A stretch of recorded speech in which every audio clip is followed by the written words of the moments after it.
Hello there and welcome to our program Going Beyond. This is a show on which we always feature interesting and fascinating people who have achieved great success in their chosen fields. And my guest today is absolutely no exception to that. Let me introduce you to C. Bernard. Now, Bernard is the MD of Ibhar Technologies. He's right here with me to tell me what makes him tick. Thank you so much for being with me. Have you been in the tech industry for a long time? Well, now close to over 20 years. 20 years, Yeah. as long as that. Yeah. So then the next real question is about Ibhar Technologies. What is it all about? Ibhar Technologies overall, we've been focused on using technology to empower people. So when I looked at the business, even when we started, I realized technology can be used to do many things. But what if it really empowers people to perform better? Okay, but your particular area of expertise is in the healthcare industry. Yes. So why did you choose healthcare industry? Well, healthcare, I'm sure all of us understand healthcare is a fairly important area. Absolutely, it affects my life. Yeah, and healthcare, I believe, in our country is emerging as a business and as an industry where, for example, we have the ratios, patients to hospitals or doctors to patients.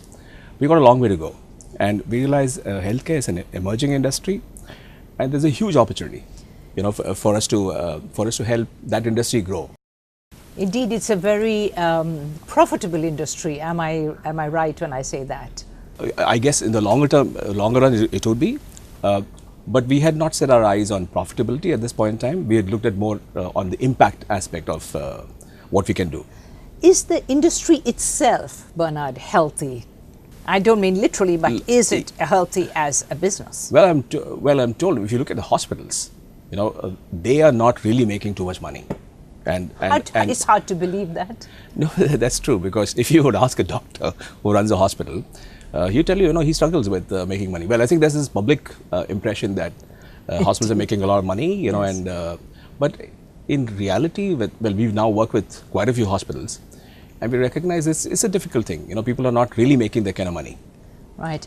Now, you chose to be in this industry for a very obvious, specific reason. Mm-hmm. I need to draw you out here and ask you, tell me exactly what it is that you're doing. Okay, so if you look at the industry, it's a fairly complex industry. Now, I'm sure all of us have been to a hospital at some point of time or the other. Mm-hmm. Hopefully, even if not as patients, right? With a patient at least, yes. Yeah, yes. so in the healthcare industry, every patient basically experiences all kinds of people. Yeah, so you meet people at the reception, you meet the nursing. Well, God forbid one gets admitted, but let's say if you get admitted, you're meeting the nursing staff, the lab people, and the housekeeping people, to all kinds of people, right? And it becomes extremely complex, right? And so when you have to talk about, let's say, delivering a certain kind of service, it's these complex kind of people with different backgrounds. They have to deliver the same quality of service for you to have a great experience, right? And now, and that's difficult. How do you actually look at, unlike in any other business, you're possibly just meeting, let's say if you look at the retail industry, the only experience that you have with people is the people who are in the shop outlet. You don't meet the supply chain people, you do not meet anybody else. But the healthcare industry, you actually experience most people while you're going through this, this process of getting the right kind of care. So it is extremely complex, right? And our view was, in that complex environment, technology and things around technology can help bring about some orderliness, some monitoring, right? And so that's why we looked at healthcare and technology. Right. Let me ask you, how many hospitals would you reckon there are in India? Whether it's, is there a total figure that we can look at? Hospitals, maybe clinics, and how does it work? Okay, now that's a difficult question, because hospitals in India do not get registered with a body. Now there's this Clinical Establishments Act. So hospitals would have to get registered now. But we are told there are around about 80 to 90,000 hospitals in the country, right? And those numbers vary, but different bodies in the country talk about 80 to 90,000 hospitals in this country. So that's the size as we speak now. Right. So are you saying that until now, any little hospital could mushroom anywhere in India and it was fine? As we speak now, yes, because, let's say for example, Tamil Nadu, right?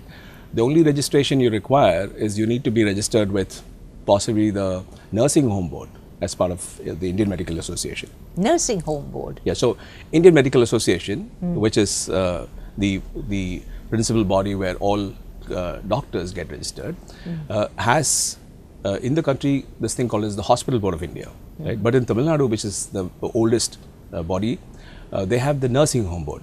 So all hospitals, get registered as members with the nursing home board.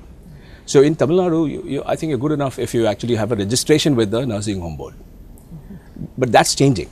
Right. That's changing. Right. But I wanted to know, how are hospitals monitored? What's the sort of process by which, they are actually monitored?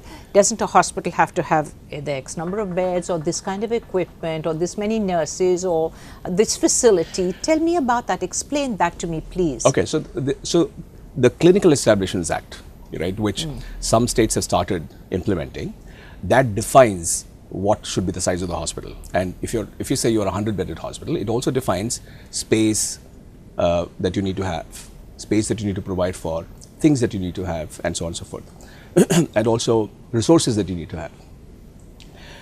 Now, but there's this other thing called as the Accreditation Board, and so there's this thing called as the National Accreditation Board for Healthcare in our country, which certifies and accredits hospitals, right, in terms of delivering a certain kind of quality. So these are quality initiatives.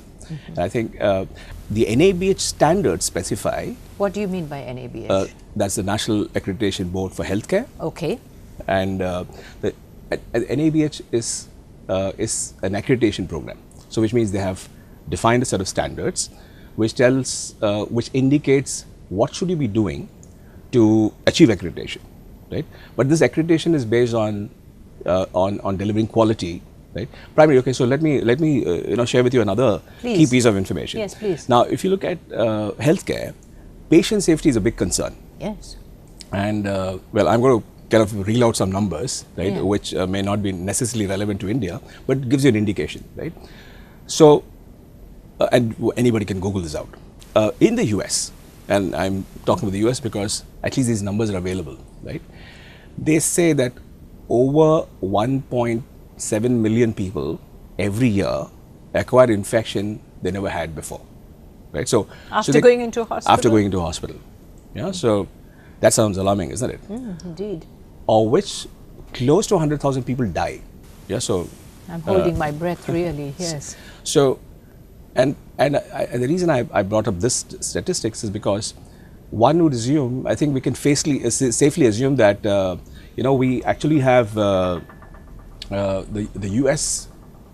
There's a much better quality of service that they provide. Well, so I would assume, right? So, but that indicates the issues with reference to patient safety. Right. Bernard, I'm going to stop you here a moment, and when I'm going to take a very short break. Okay. But when I come back, I'm going to ask you to now bring me down to the Indian situation and where we are at specifically with healthcare. Okay. Sure. Well, it's time for us to take a very short break, and we're going to be right back with you. Please don't go anywhere.